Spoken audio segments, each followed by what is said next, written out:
হরে কৃষ্ণ। শুভ দোল পূর্ণিমা।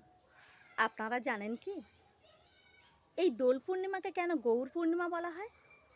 আর পূর্ণিমা তিথি কখন শুরু হচ্ছে, কখন শেষ হচ্ছে? আসুন তাহলে জেনে নিই।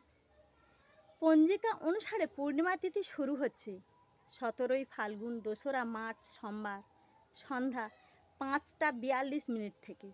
আর পূর্ণিমা তিথি শেষ হচ্ছে 18ই ফাল্গুন 3রা মার্চ মঙ্গলবার বিকাল 4টে 48 মিনিট। ভগবান শ্রীকৃষ্ণ ও তার অন্তরাঙ্গা শক্তি শ্রীমতী রাধারানীকে একত্রে পেয়ে বৃন্দাবনবাসীরা তাদের চরণে আবির ঢেলে রঞ্জিত করে দেন এবং রাধাকৃষ্ণকে দোলনায় বসিয়ে বৃন্দাবনবাসীরা দোল দিয়েছিলেন। তাই এই দিনটিকে দোল উৎসব বলা হয়। আর গৌরাঙ্গ সুন্দর পূর্ণিমার মাঝে চন্দ্রগ্রহণ অর্থাৎ বিরল তিথিতে আবির্ভূত হয়েছিলেন। তাই এই দিনটিকে গৌর পূর্ণিমাও বলা হয়ে থাকে। হরে